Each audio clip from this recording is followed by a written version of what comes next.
Chapter 6, Dive Planning and Recording. To further reduce the risks in diving and to enjoy your diving experience to the fullest, it is essential that you plan and prepare your dives in advance.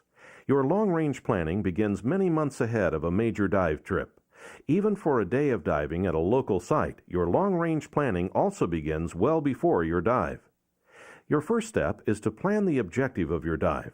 For example, you might want to practice your navigation skills or try out a new camera. Your second step is to select your location. You should also discuss an alternate location in case conditions are unacceptable at your primary location. If the dive site is unfamiliar to you, you must research it. Don't forget to investigate emergency services in the area. Your third step is to determine the date and time of your dive trip. You should be well rested and not have consumed alcohol within 12 hours of a planned dive. Your fourth step is to make travel arrangements. Your fifth step is to determine your equipment needs. Your sixth step is to determine whether you need to take a NAUI worldwide refresher course before your trip. If you have not been diving in 6 months or more, a refresher course is a good idea. It is vital to prepare a to-do list for arranging your dive. Keep it handy so you can add to it as thoughts occur. Short-range planning starts about a week before your dive. You need to inventory your gear and inspect it to be sure it is in good condition and ready for use. Make any repairs that you are qualified to make. Avoid waiting to the last minute to buy items you need for your trip. Don't forget spare parts for your equipment. Have an extra mask strap or tank valve O-ring. As you pack your gear, check it against your list. 1 or 2 days before your trip, check the weather trends, water conditions, tides, and the long-range forecast. Always be sure to leave a copy of your plans with someone.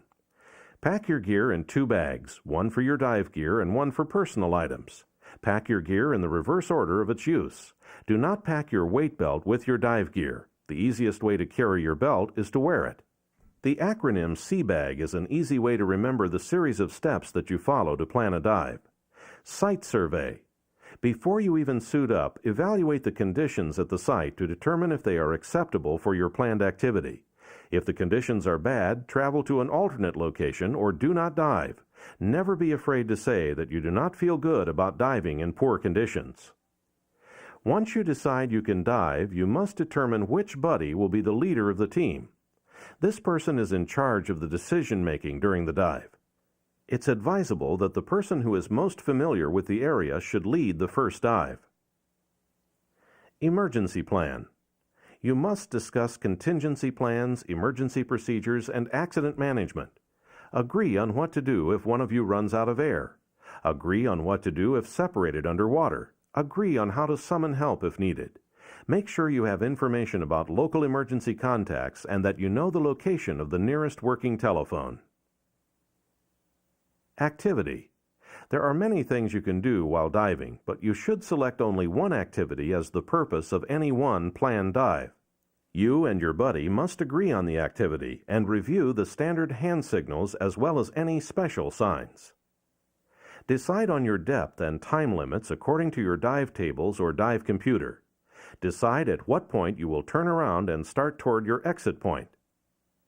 When you are planning the direction of your dive, be sure to consider an alternate route or an alternate exit point to be used if conditions change while you are on your dive. You must carry out the plan you have made for your dive. You must not abandon the dive plan midway through the dive.